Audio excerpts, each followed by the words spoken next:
Kau pengharapan.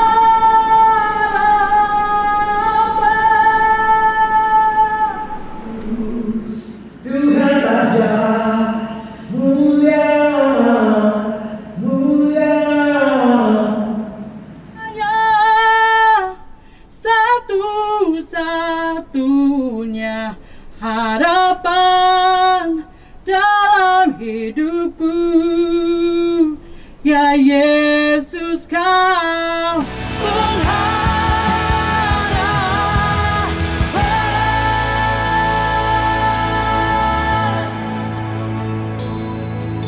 Ku berserah. Ya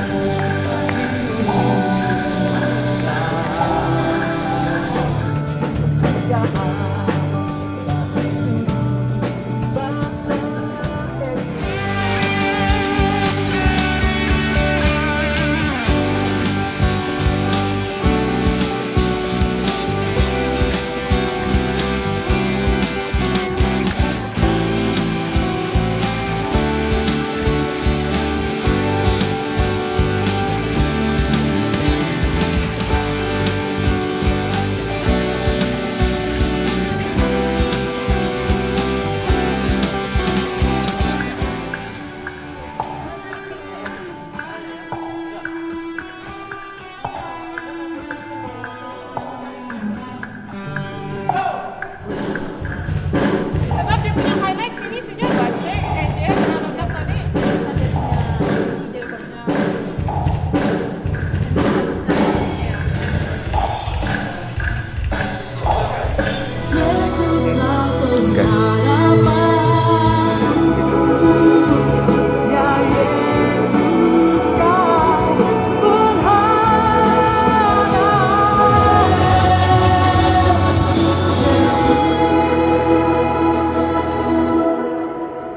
Cut.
Shalom, sempena Christmas tahun 2020, Gereja SIB KK Likas akan menyampaikan beberapa hempe-hempe kepada kumpulan-kumpulan penerima sebagai tanda penghargaan dan dorongan kepada tim-tim tersebut yang telah melayani dalam gereja ini sepanjang tahun 2020.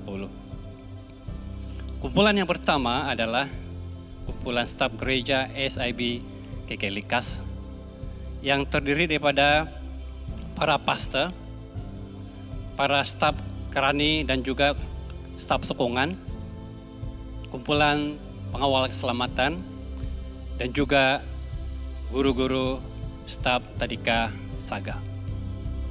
Dan untuk menyampaikan hempe penghargaan ini kepada kumpulan ini, kita menghargai kehadiran Penatua Julian Sugara dan juga bersama Penatua Josli Taising untuk menyampaikan hempe-hempe kepada mereka. Dan untuk mewakili kumpulan ini, kita menjemput dengan segala hormatnya Senior Pastor Sidang Gereja SIB KK Likas, Pastor Senior Angkut, untuk tampil menerima hempe-hempe sebanyak 18 buah hempe, mewakili ahli-ahli kumpulan tersebut, staf kaki tangan gereja SIB KK Likas. Dipersilakan Pastor.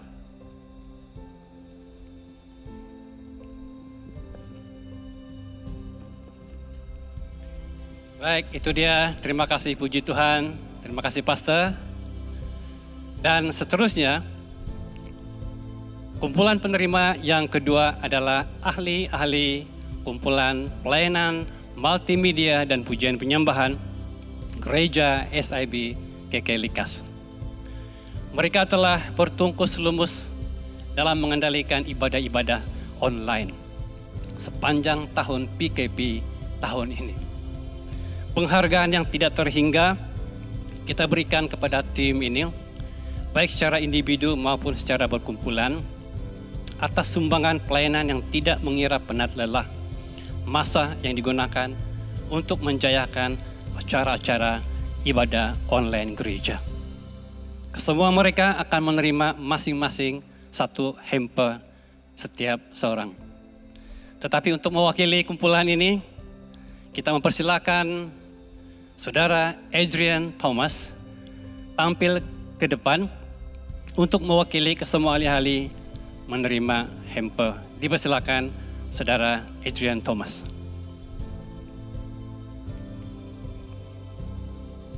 Baik, puji Tuhan, haleluya. Terima kasih kepada Penatua Julian dan Penatua Josli karena telah sudi bersama kita untuk menyampaikan hamper-hamper ini. Dan kita mau merakamkan ucapan terima kasih juga kepada semua ahli-ahli jemaat yang telah menyumbang hamper-hamper ini sebagai tanda kasih kita bersama kepada mereka demi memeriahkan lagi perayaan Christmas Gereja SIB KK Likas tahun 2020. Ayo sekali, selamat Hari Christmas, Tuhan memberkati. Amin. Kling klang, lonceng Natal bergema. Kling klang, lonceng Natal memanggil sukacita. Natal bagi semua, Merry Christmas bagi dunia.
Let us greet the King, the Savior of the world.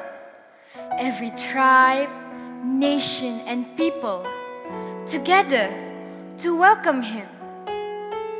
You are the King worthy of worship, King of peace, prosperous to all nations.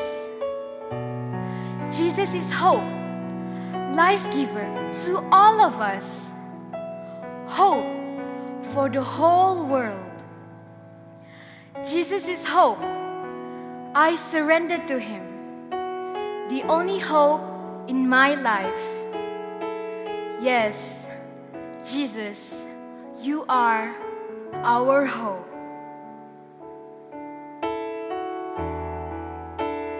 Mari sambut Sang Raja, Juru Selamat dunia.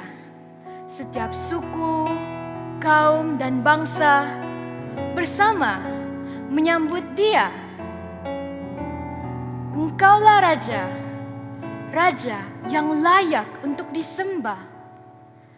Raja damai, sejahtera bagi seluruh bangsa. Yesuslah pengharapan, memberi hidup kepada kita semua. Berkuasa Dia, harapan bagi seluruh dunia. Yesuslah pengharapan, akan kuserahkan hidupku kepadanya. Satu-satunya harapan dalam hidupku. Ya, Yesus, Engkau pengharapan.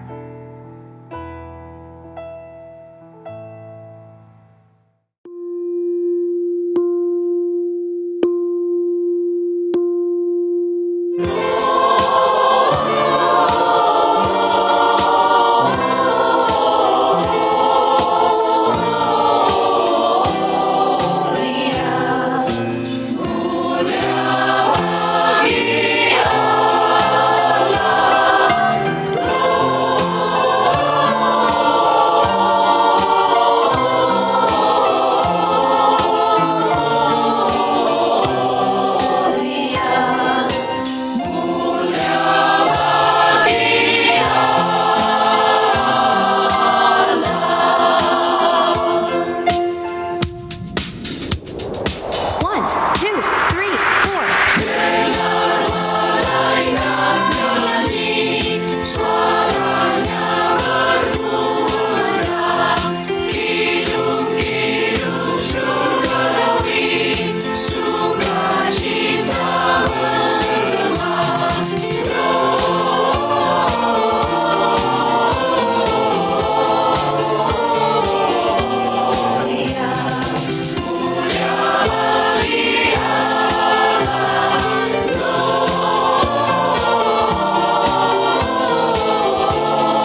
Hari ini telah lahir bagimu juru selamat, yaitu Kristus Tuhan di kota Daud. Kemuliaan bagi Allah kita kerana berkat dan pimpinannya. Sekali lagi kita berkesempatan menyaksikan persembahan yang sangat memberkati daripada pelbagai unit pelayanan SIB Kota Kinabalu Likas serta ucapan Christmas daripada jemaah kita.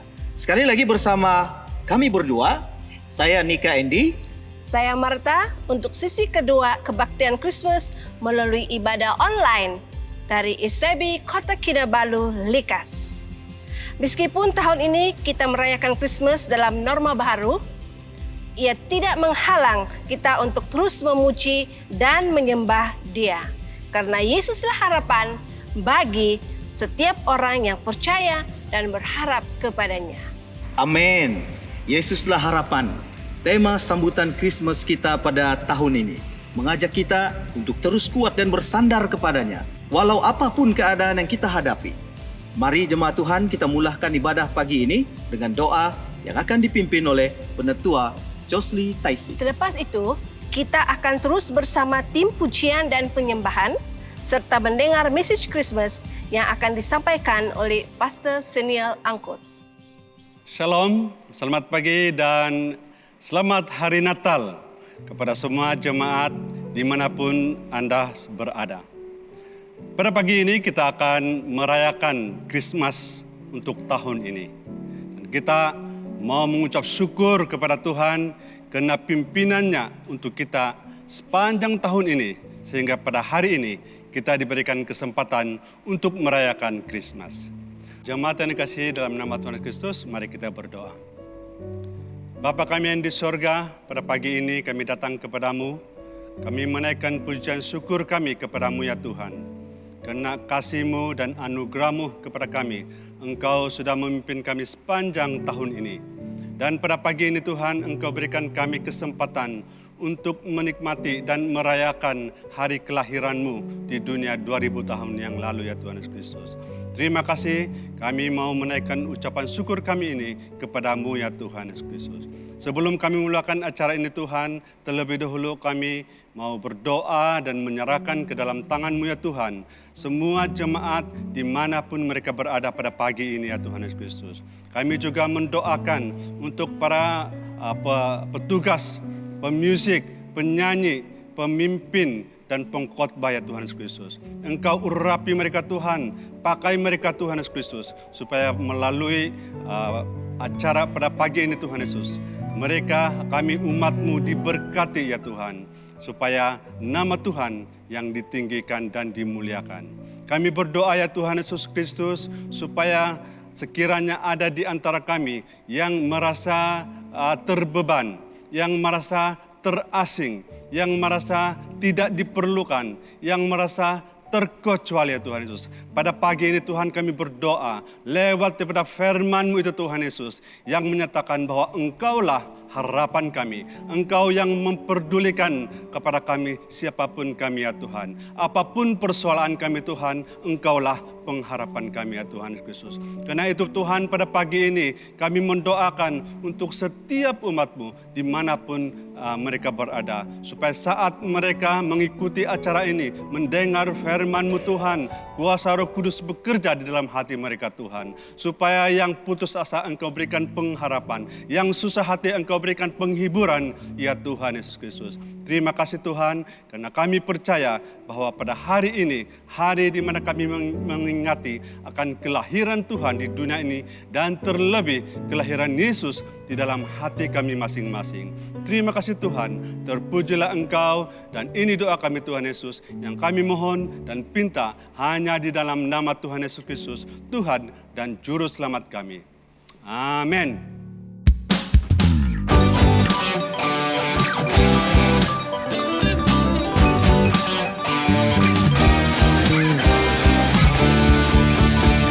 Mari sambut Sang Raja, Juru Selamat dunia. Setiap suku, kaum, dan bangsa bersama menyambut Dia.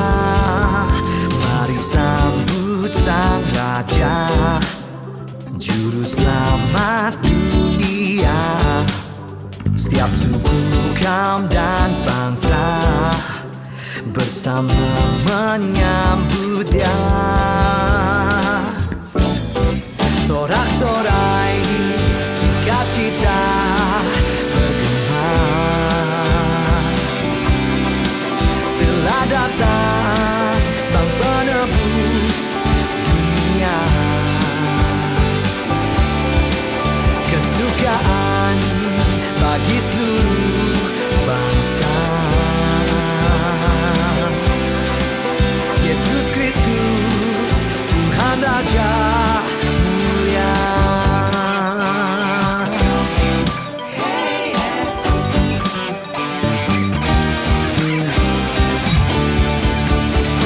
Mari sambut Sang Raja, Juru Selamat dunia.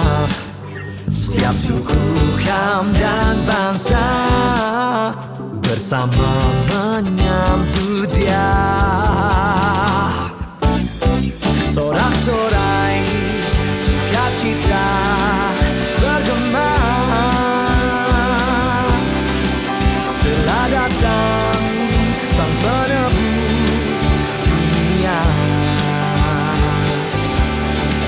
Kesukaan bagi seluruh bangsa. Yesus Kristus Tuhan Raja mulia. Sorak-sorai sukacita bergema, telah datang Sang Penebus dunia. Kesukaan bagi seluruh bangsa. Yesus Kristus Tuhan Raja mulia.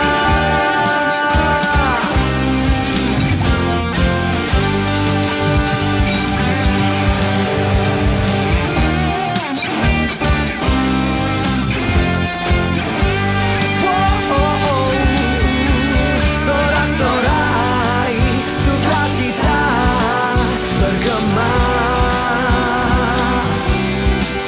telah datang Sang Penebus dunia. Kesukaan bagi seluruh bangsa. Yesus Kristus Tuhan Raja mulia. Sorak-sorai sukacita bergema,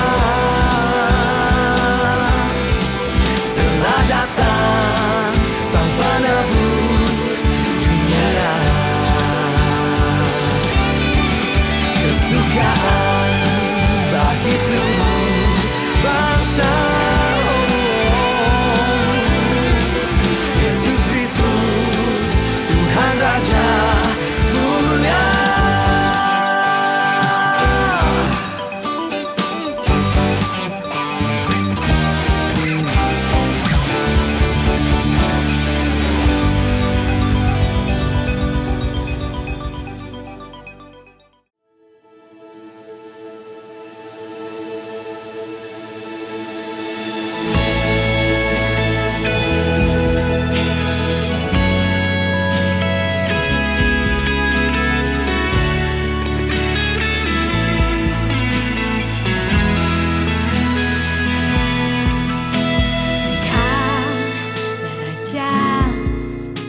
Raja yang layak untuk disembah, Raja damai, sejahtera bagi segala bangsa.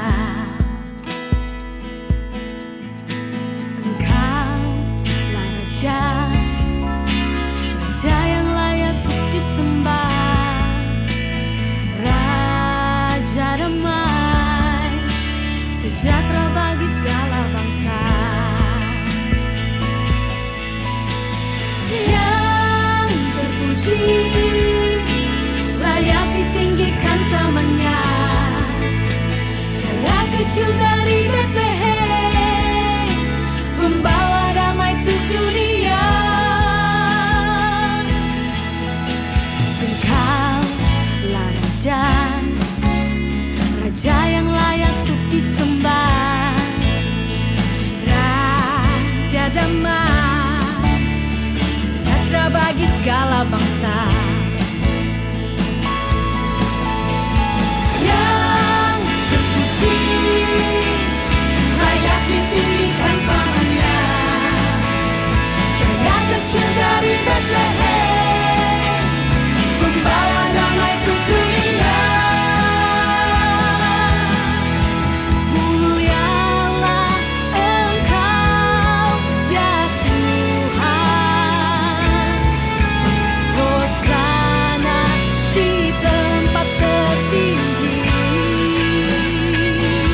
Dia Raja damai,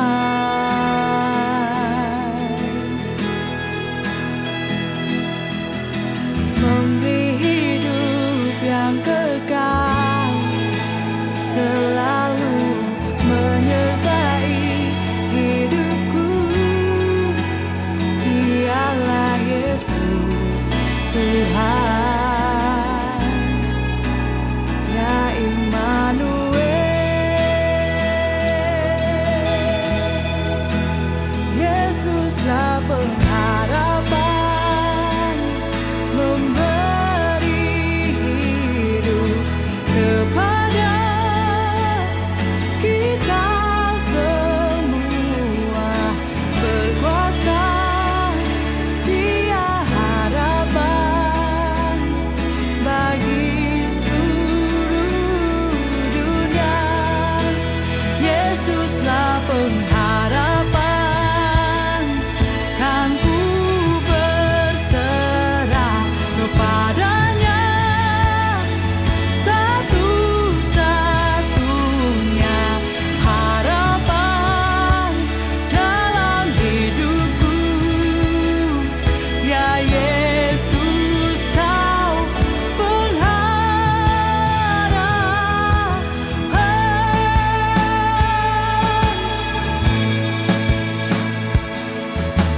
memberi hidup yang kekal, selalu menyertai hidupku. Dialah Yesus Tuhan, Dia Immanuel. Yesuslah pengharapan, memberi hidup kepada kita semua. Berkuasa, Dia harapan bagi seluruh dunia. Yesuslah pengharapan, dan ku berserah kepadanya. Satu-satunya harapan dalam hidupku. Ya Yesus, Kau pengharapan.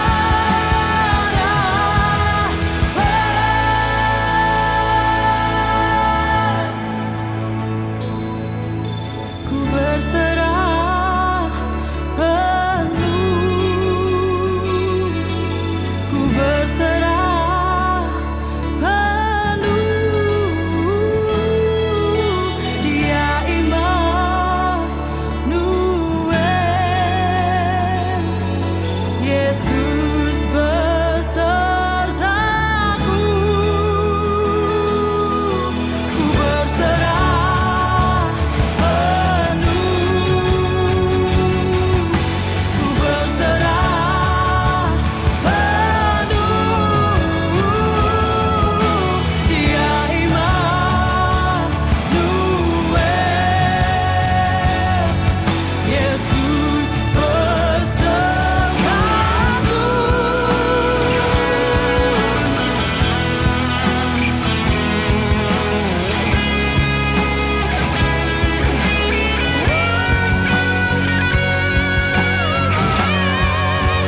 Yesuslah pengharapan, kan ku berserah kepadanya. Satu-satunya harapan dalam hidupku. Ya Yesus, Kau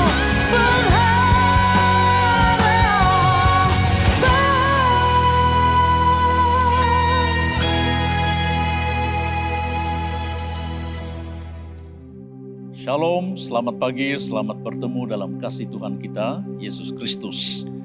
Pagi ini kita akan belajar firman Tuhan, lanjutan daripada firman Tuhan minggu yang lalu, berkisar tentang hari Natal atau berkisar tentang hari Christmas. Saudara sekalian yang saya kasih dalam nama Tuhan kita Yesus Kristus, saya membawa jemaat sekalian memperhatikan Alkitab masing-masing yang terdapat dalam kitab Yesaya pasal yang ke-9, ayat yang pertama sampai kepada ayat yang ke-6, yang akan saya baca dan Anda memperhatikan Alkitab masing-masing. Demikian firman Tuhan.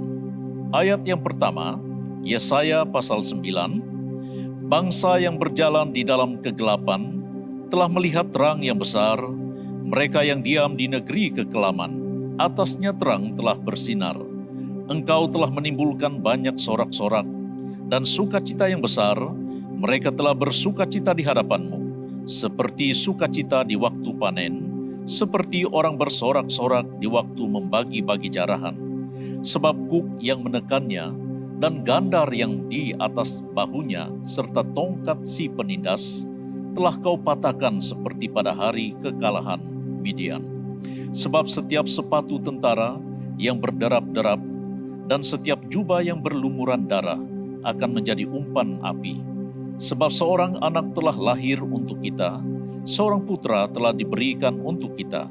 Lambang pemerintahan ada di atas bahunya, dan namanya disebutkan orang, Penasehat Ajaib, Allah yang perkasa, Bapa yang kekal, Raja Damai.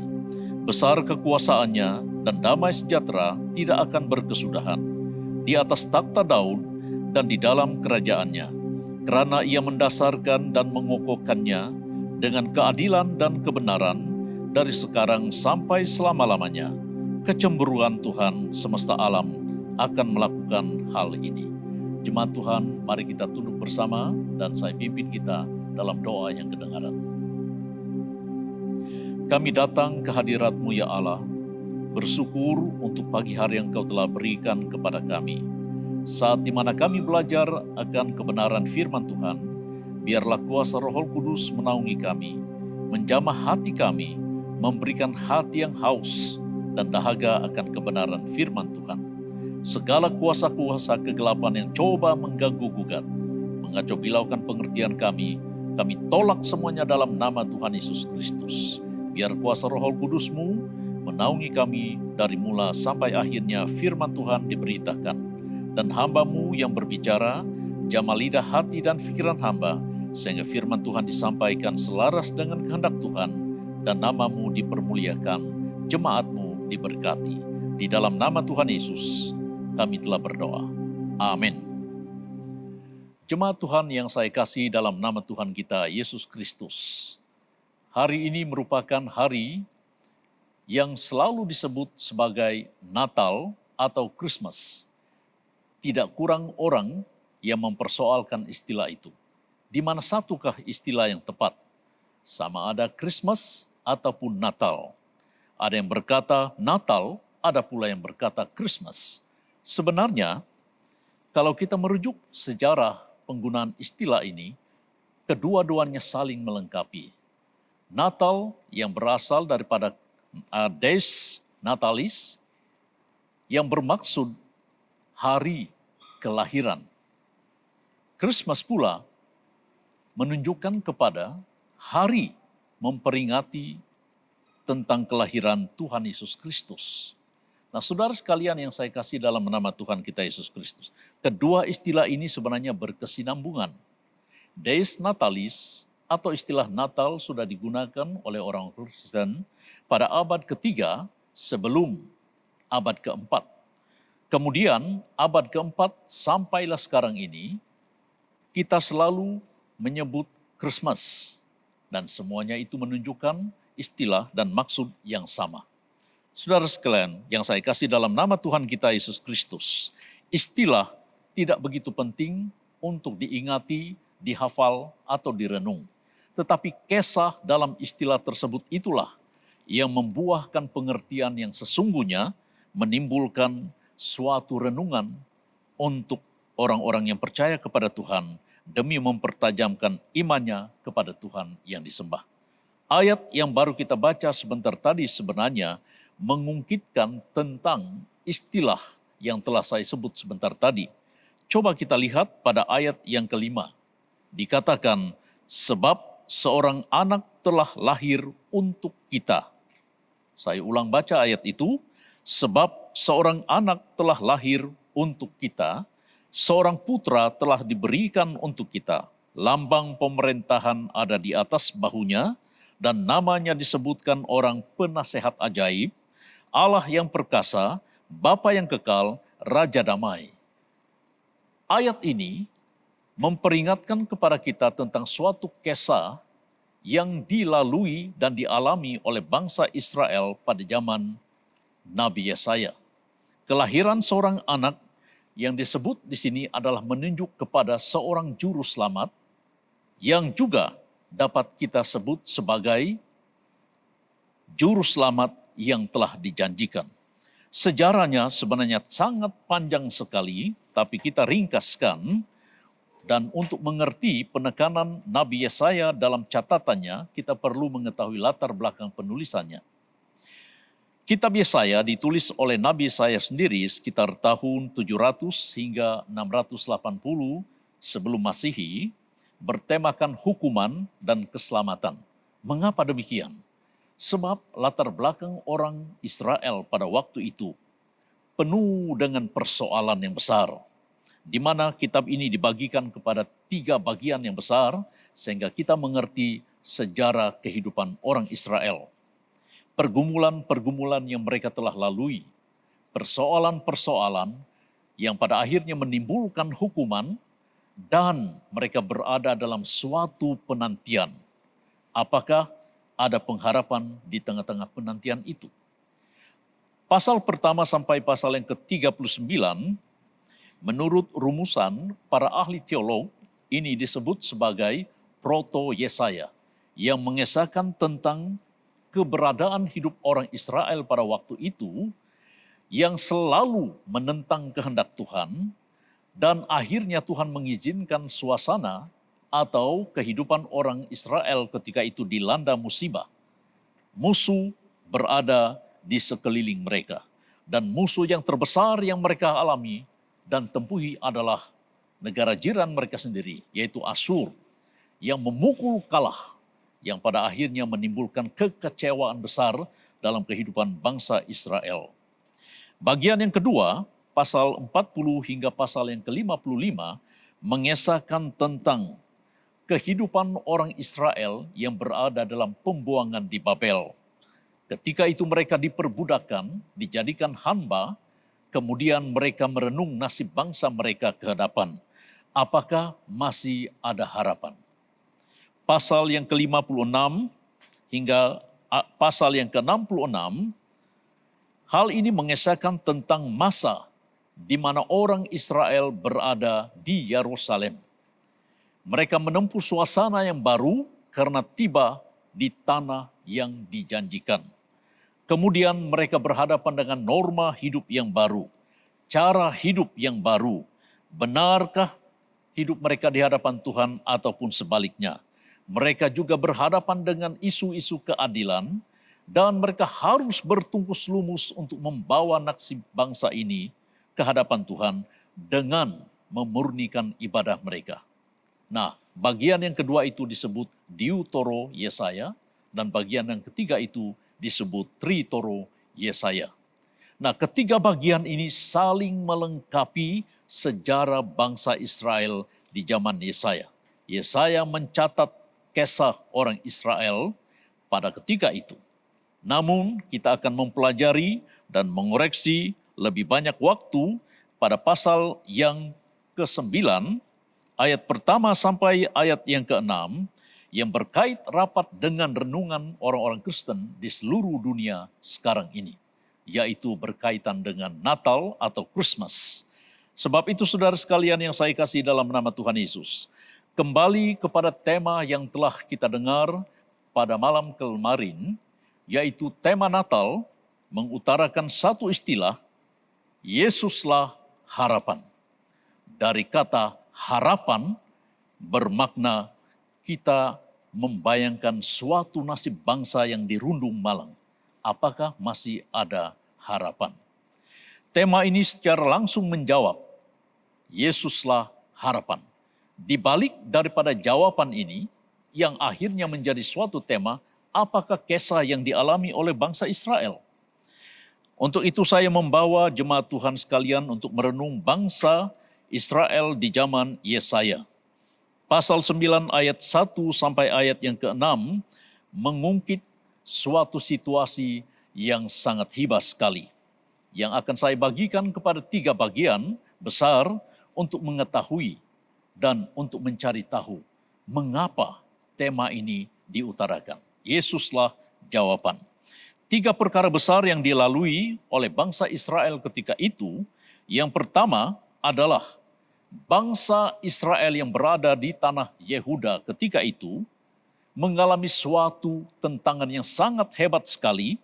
Mereka diserang oleh negara jiran, Asyur ketika itu, dan memukul kalah bangsa Israel ini, sehingga mereka berada dalam situasi yang sangat serba salah, susah sekali.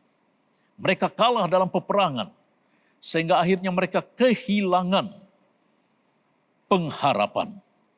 Dan Yesaya melihat bahwa di tengah-tengah peristiwa itu, apakah masih ada harapan?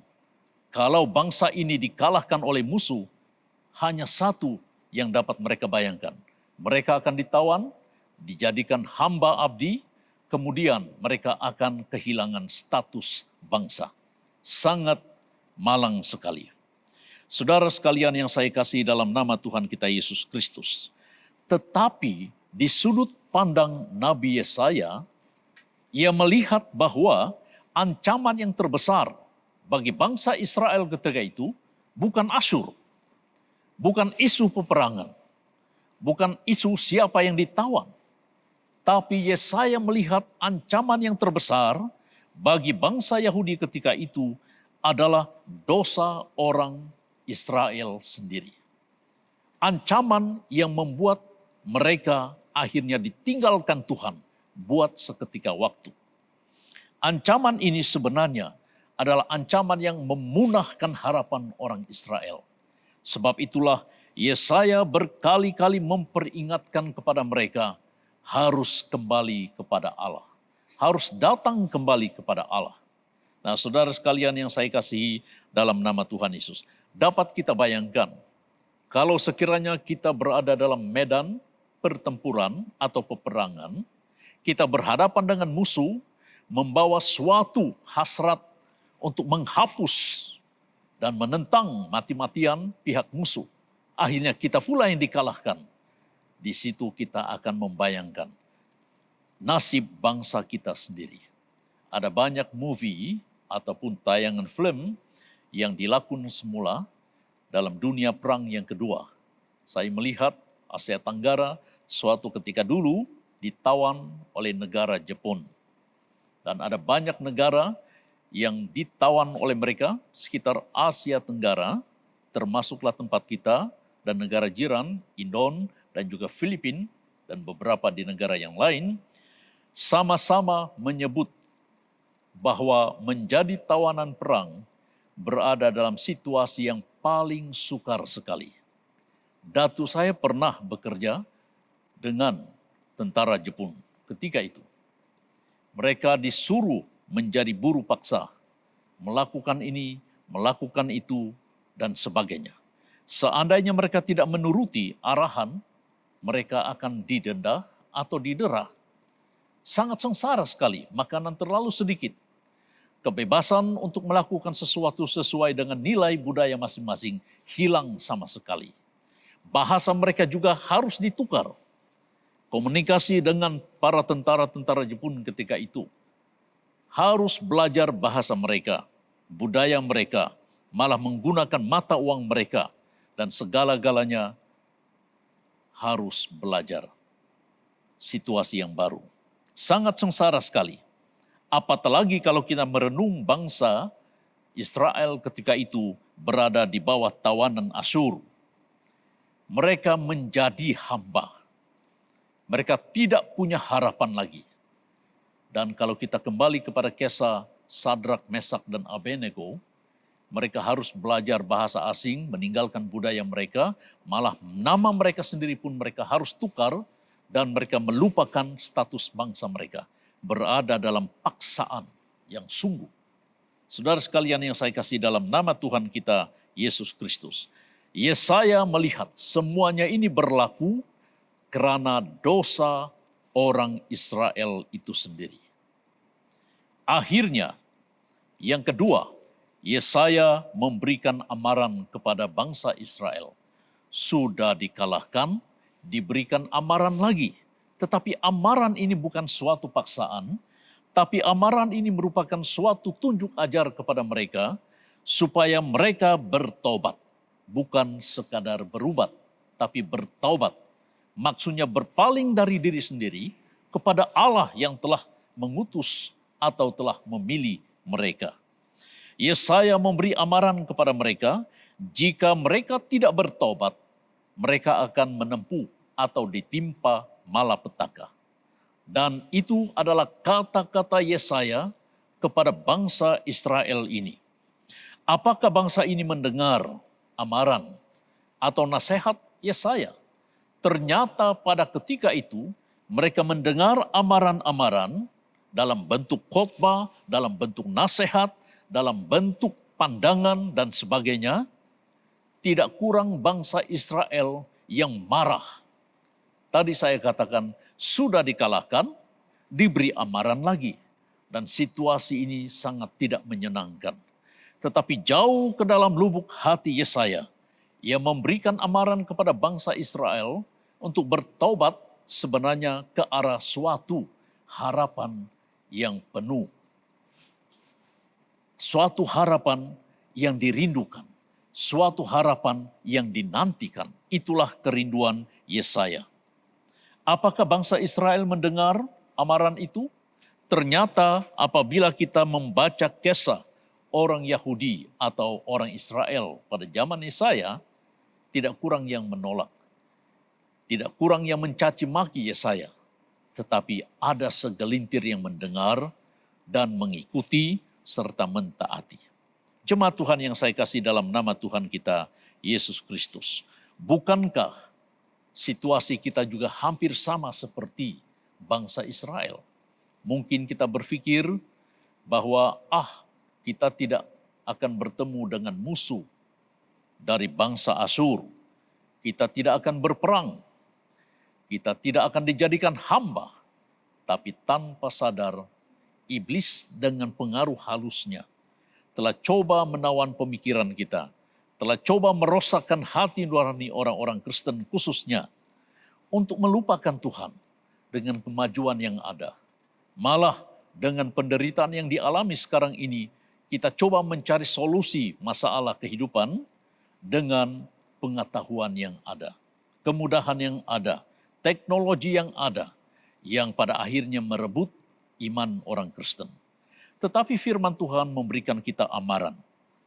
Dan kalau kita mempelajari kitab-kitab dalam Alkitab, malah Injil-Injil, di dalam Alkitab Perjanjian Baru, kita terlalu banyak mendengar kisah bahwa orang-orang Israel ketika itu mendengar nasihat dan amaran. Bertobatlah, bertobatlah, berpaling dari diri sendiri kepada Allah. Karena ada suatu message yang menghidupkan di balik tekanan, di balik malapetaka yang kita hadapi. Itulah yang disebut harapan. Yang ketiga, Yesaya menyatakan sesuatu hal yang akan berlaku kelak bagi bangsa ini yang berada dalam tindasan, yang berada dalam malapetaka dan kesusahan. Perkara yang ketiga yang dinyatakan oleh Yesaya kepada bangsa Israel adalah nubuat. Perkara-perkara yang akan berlaku. Dan inilah yang disebut sebagai apokalipsis. Sesuatu yang belum kelihatan, belum dinikmati, belum dicapai, tapi akan dialami semuanya. Yesaya menubuatkan tentang kelahiran seorang Raja Damai, dan Raja Damai ini merupakan suatu harapan bagi bangsa ini yang pada akhirnya melepaskan bangsa ini daripada cengkeraman ataupun daripada perhambaan. Saya ulang baca ayat yang kelima berkata demikian. Sebab seorang anak telah lahir untuk kita, seorang putra telah diberikan untuk kita, lambang pemerintahan ada di atas bahunya, dan namanya disebutkan orang penasehat ajaib, Allah yang perkasa, Bapa yang kekal, dan Raja damai. Saudara sekalian, Yesaya menyebut kriteria, nama-nama anak yang baru dilahirkan itu. Yang pertama, ia berkata, penasehat ajaib. Mengapa Yesaya mengutarakan kalimat ini? Seorang anak telah lahir untuk kita, seorang putra telah diberikan untuk kita, dan lambang pemerintahan ada di atas bahunya. Itu adalah suatu tanggung jawab yang berat. Lalu ia disebut penasehat ajaib. Dalam konteks kehidupan bangsa Israel waktu itu, selalunya mereka datang kepada ahli-ahli kitab, malah beberapa pemimpin-pemimpin masyarakat atau bomoh sekalipun untuk minta nasihat dan pandangan. Tetapi penasehat ajaib yang dimaksudkan oleh Yesaya di sini adalah penasehat yang bukan saja memberikan nasihat secara etika hidup orang Israel tentang tingkah laku dan apa yang mereka lakukan, tapi penasehat yang mampu membaca cara pikir mereka. Bukankah itu suatu keajaiban? Jika ada manusia yang mampu membaca pikiran kita, itu bukan manusia. Dialah Allah yang sungguhnya, yang maha kuasa adanya. Sehingga Yesaya menyebut kalimat yang lanjut, Allah yang perkasa. Allah yang perkasa. Yang melebihi kekuasaan dewa-dewa yang dipercayakan oleh orang kafir ketika itu, yang diagung-agungkan. Maka ia berkata, Allah yang perkasa, yang maha kuasa, yang telah melakukan sesuatu perkara yang besar bagi bangsa Israel dan seluruh dunia ini. Allah yang perkasa adalah juga nama bayi yang telah lahir itu. Kemudian Yesaya menyebut Bapa yang kekal, karena dalam konteks masyarakat orang Yahudi pada ketika itu, siapa orang tua, siapa kepala rumah tangga, hidupnya sangat terbatas dengan kelanjutan usianya, yang tidak mampu mempertahankan hidupnya sampai tua dan sampai kekal. Tidak ada istilah yang kekal bagi kehidupan manusia. Semuanya bersifat sederhana. Tapi jika Yesaya berkata bayi yang telah lahir itu disebut Bapa yang kekal, dia adalah seorang yang luar biasa sekali. Sebab itu saudara sekalian yang saya kasih dalam nama Tuhan kita Yesus Kristus. Meskipun Yesaya telah menyebut istilah-istilah ini bagi identiti bayi itu, ada suatu kerinduan bangsa Israel. Karena berada di medan perang, situasi yang tidak menyenangkan. Kehidupan mereka seperti telur di hujung tanduk. Itu keadaan yang paling mencemaskan. Tidak ada kedamaian. Kemudian Yesaya menyebut salah satu daripada identiti pribadi bayi yang telah dilahirkan itu adalah Raja Damai. Padahal tidak ada sejarah seorang raja itu menimbulkan kedamaian untuk dunia. Tapi kalau bayi ini telah diidentifikasikan sebagai Raja Damai, itu bukan manusia biasa. Sebab itu saudara sekalian yang saya kasihi dalam nama Tuhan Yesus Kristus, penasehat ajaib, Allah yang perkasa, Bapa yang kekal, Raja damai adalah harapan bagi bangsa yang tertindas. Bagi orang Israel, mereka dalam situasi penindasan. Mereka memerlukan suatu jawaban di tengah-tengah persoalan. Itulah harapan mereka.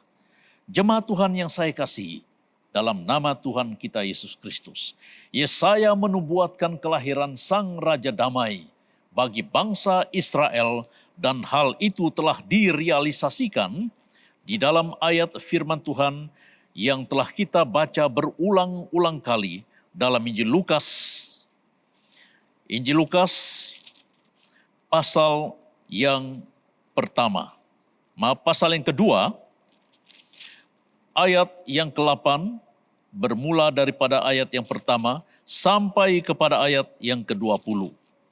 Dan telah berkali-kali kita belajar tentang firman Tuhan ini, bagaimana malaikat Tuhan hadir di tengah-tengah kumpulan yang dianggap rendah, menyampaikan message yang sangat penting, yaitu kesukaan besar. Inilah kedamaian. Kesukaan besar adalah berbicara tentang kedamaian bagi dunia, bagi hati yang menunggu atau menanti. Sehingga pada akhirnya kita mempelajari beberapa tanda sebagai bukti. Pada ayat yang ke-12 berkata demikian. Dan inilah tandanya bagimu, kamu akan menjumpai seorang bayi dibungkus dengan lampin dan terbaring di dalam palungan. Pada ayat yang berikutnya, ayat yang ke-16 berkata, lalu mereka cepat-cepat berangkat dan menjumpai Maria dan Yusuf dan bayi itu yang sedang berbaring di dalam palungan. Palungan adalah suatu simbol penggenapan tentang nubuatan. Tentang kelahiran bayi yang dilahirkan itu yang telah disebut oleh Yesaya dalam ayat-ayat yang telah kita pelajari sebentar tadi berkaitan dengan nubuat kelahiran Sang Raja Damai. Maka bangsa Israel yang berada dalam penantian tentang kelahiran seorang Raja Damai itu penuh dengan pengharapan supaya apakah ini dapat direalisasikan ataupun tidak. Mereka sudah bosan terhadap kehidupan mereka yang berada dalam situasi penindasan. Mereka merindukan seorang juru selamat bagi bangsa mereka untuk kelangsungan hidup. Dan akhirnya mereka mendengar, mereka melihat, mereka mengetahui bahwa nubuatan itu telah direalisasikan, digenapi. Dan palungan itu merupakan suatu simbol tentang penggenapan nubuatan itu. Kita melihat skenario daripada kelahiran Yesus Kristus dalam Injil Lukas ini sebenarnya merupakan suatu bayangan kepada apa yang telah dinyatakan oleh para nabi dalam perjanjian lama dan akhirnya telah digenapi. Saya ingin menjelaskan suatu situasi tentang doktrin kelahiran Yesus Kristus. Pengajaran yang turun-temurun kita dengar, di mana setiap kali Christmas diadakan, kita selalu mendengar Yesus lahir di kandang sapi, atau di kandang domba, atau di kandang binatang. Alkitab tidak menyatakan demikian.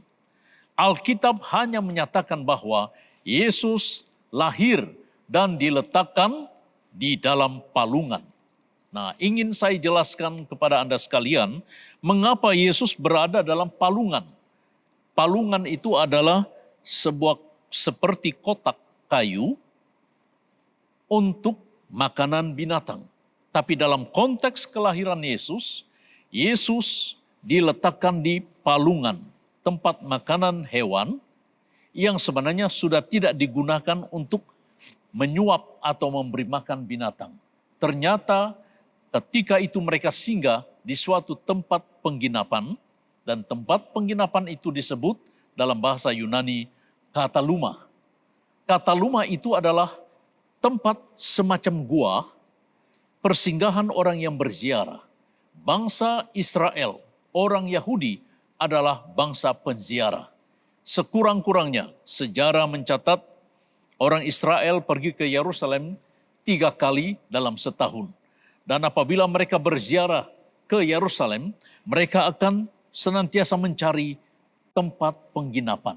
Tempat penginapan itulah yang disebut kataluma, yang pada akhirnya juga hewan dibawa, bukan untuk diternak, tapi dalam ziarah itu mereka membawa keledai, mungkin unta atau hewan-hewan yang selalu digunakan pada masa itu. Tapi itu bukan kandang binatang, bukan kandang sapi, bukan kandang domba. Saudara sekalian yang saya kasih dalam nama Tuhan Yesus, palungan berbicara tentang kesederhanaan, berbicara tentang penggenapan nubuatan, berbicara tentang bagaimana Allah berkarya di tengah-tengah kehidupan orang yang tertindas. Yusuf dan Maria tidak punya penginapan waktu itu. Sangat sukar sekali. Ini berada dalam keadaan yang paling sukar. Dan dapat kita bayangkan di Timur Tengah itu ada musim sejuk, ada musim panas. Dan kemungkinan besar menurut pandangan ahli-ahli teolog, masa itu adalah musim sejuk. Kemudian dibayangkan musim sejuk itu seperti ada ais, ada salji, sehingga ditokok tambah cerita Natal itu dengan kehadiran Santa Claus dengan janggut yang putih, perut yang buncit, memberi gula-gula kepada anak-anak. Itu tidak ada dalam kisah Natal. Itu hanya ditokok tambah. Maka hadirlah pula Santa Rina lagi. Dan hadirlah pula malaikat bayi. Semuanya ini adalah cerita yang ditokok tambah sekitar abad-abad awal ketika itu. Saudara sekalian yang saya kasih dalam nama Tuhan Yesus. Yang terpenting dalam renungan Natal bukanlah soal apa yang telah berlaku atau apa yang telah dirayakan yang sampai sekarang ini, perhiasan itu, ini hanya bentuk untuk merayakan, tapi yang terpenting adalah merenung dan melihat sejarah tentang kemunculan bayi ini. Allah menjelma menjadi manusia. Untuk apa? Untuk apa penjelmaan Allah menjadi manusia?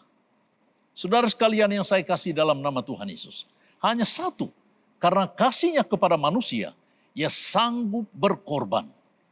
Karena pengorbanan itulah yang menyatakan tentang kasihnya yang sangat dalam kepada manusia. Bukankah itu suatu pengharapan yang terbesar dalam kehidupan manusia? Yesuslah harapan. Di luar daripada Yesus tidak ada harapan. Dan ia berkata, akulah jalan kebenaran dan hidup. Tiada seorang pun yang datang kepada Bapa kecuali melalui aku. Saudara sekalian yang saya kasih dalam nama Tuhan Yesus. Natal tanpa renungan bahwa Yesuslah harapan satu-satunya. Natal itu langsung tidak bermakna.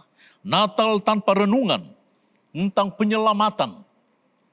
Natal itu tidak bermakna apa-apa. Natal hanya sebagai upacara. Natal hanya sebagai suatu perayaan yang dirayakan sekali dalam setahun. Tapi realiti Natal dalam kehidupan orang Kristen berlaku setiap detik, setiap menit, setiap jam, setiap hari, minggu, bulan, tahun, dan setiap masa. Renungan Natal tidak dibatasi oleh perayaan.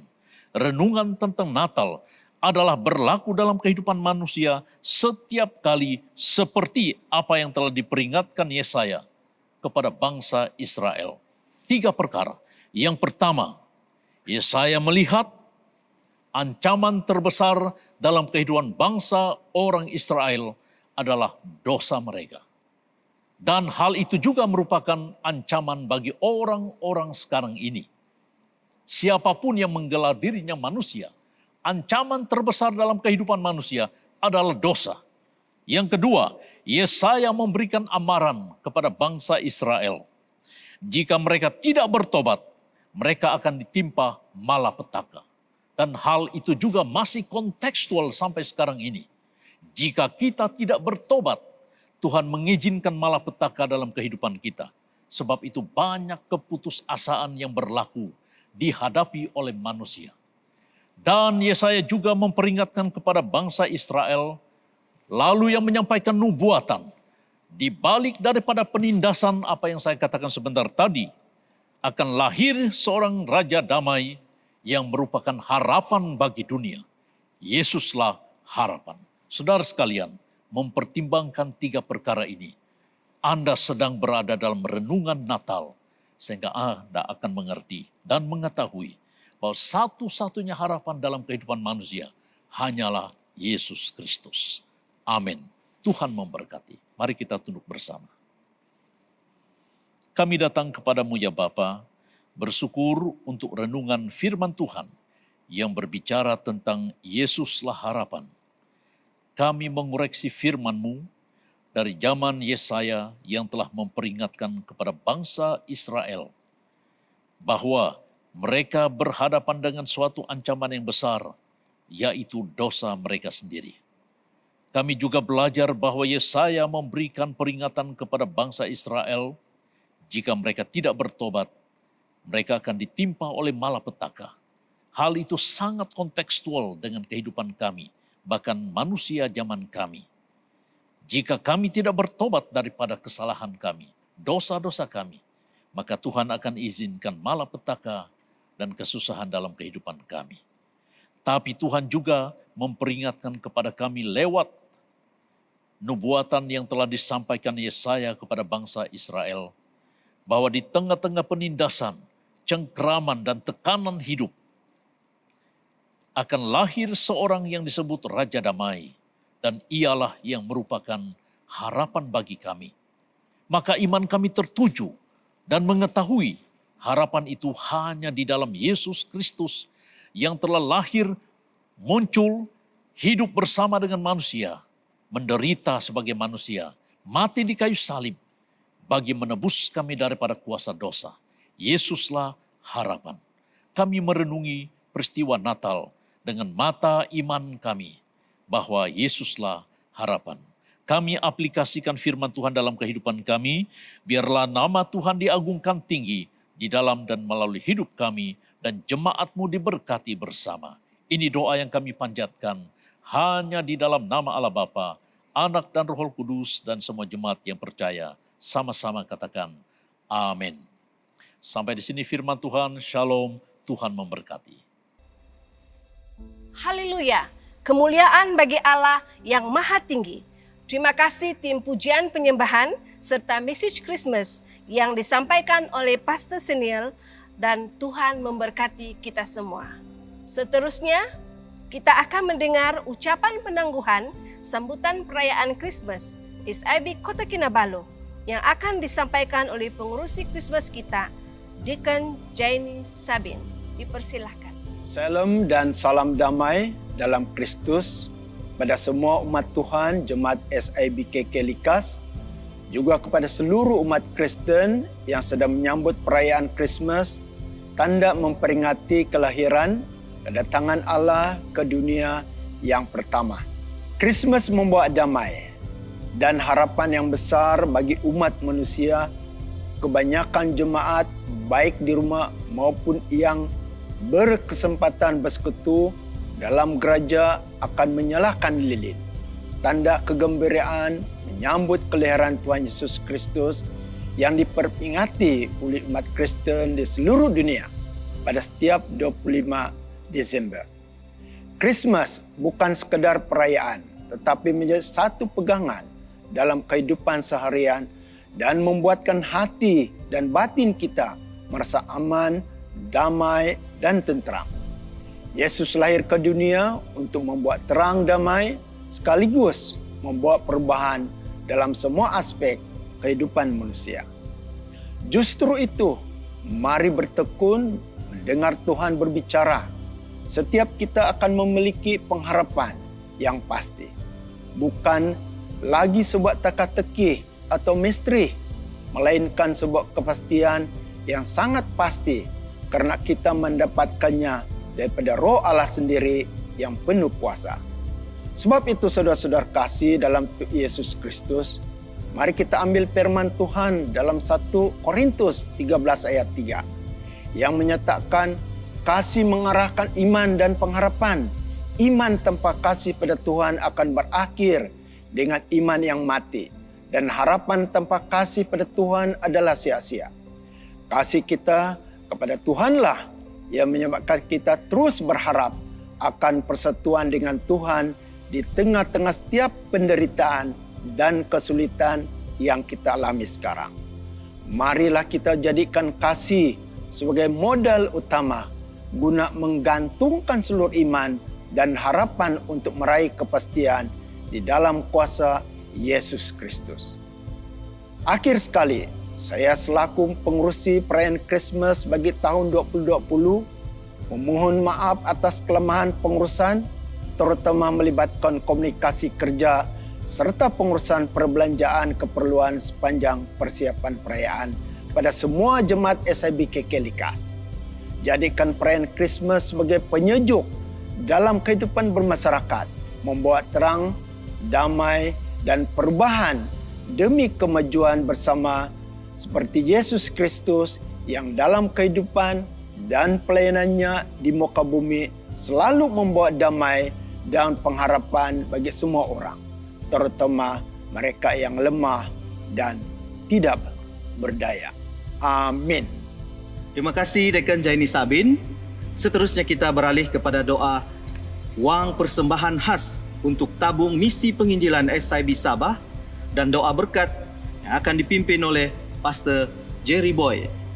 Dari kami, Merry Christmas 2020 dan Happy New Year 2021.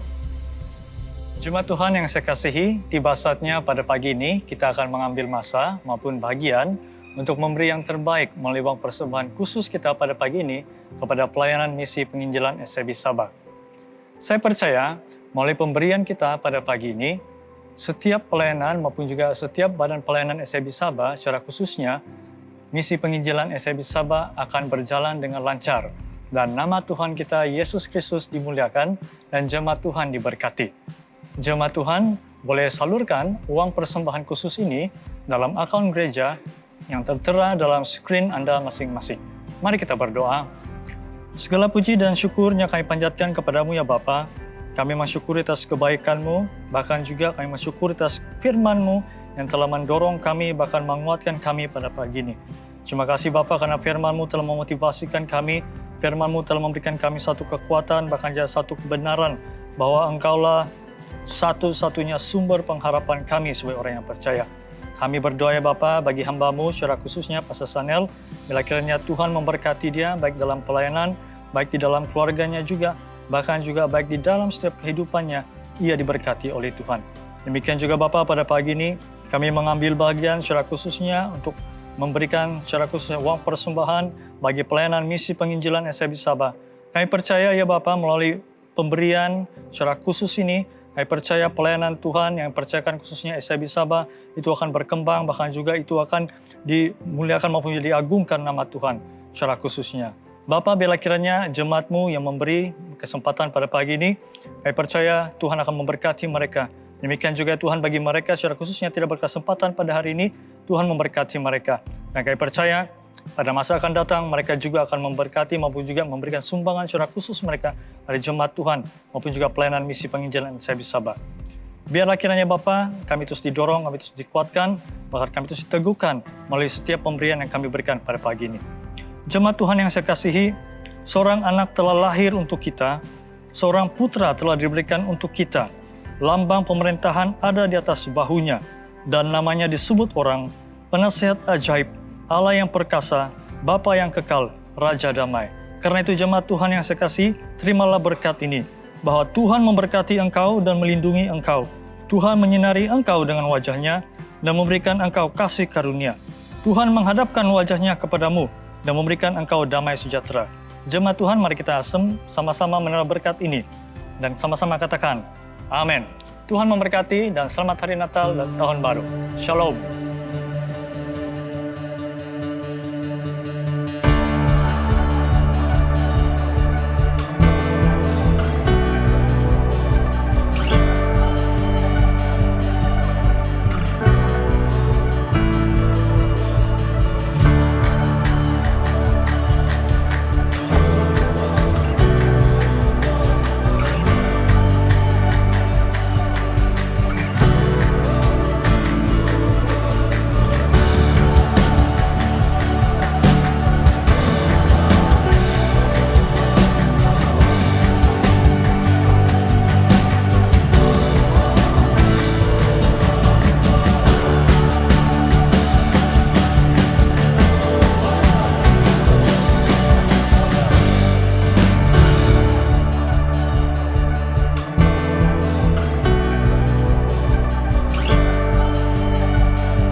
Ya Yesus kau pengharapan.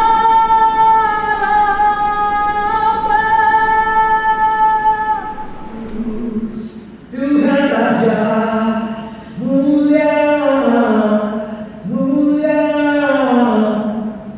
Hanya satu-satunya harapan dalam hidupku.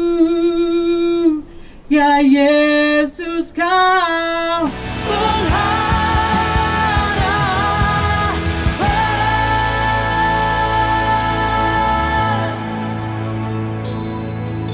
Ku berserah.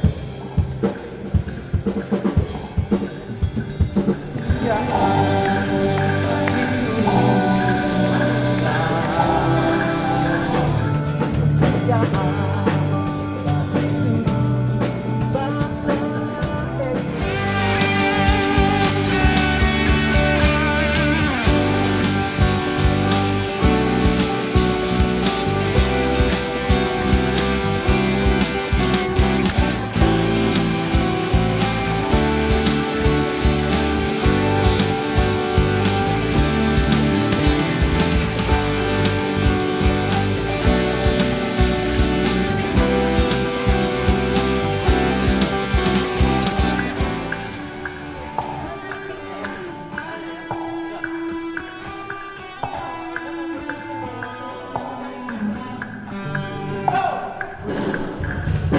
Sebab dia punya highlight sini sudah baca dia pernah lengkap tadi sebelum saja punya teaser punya.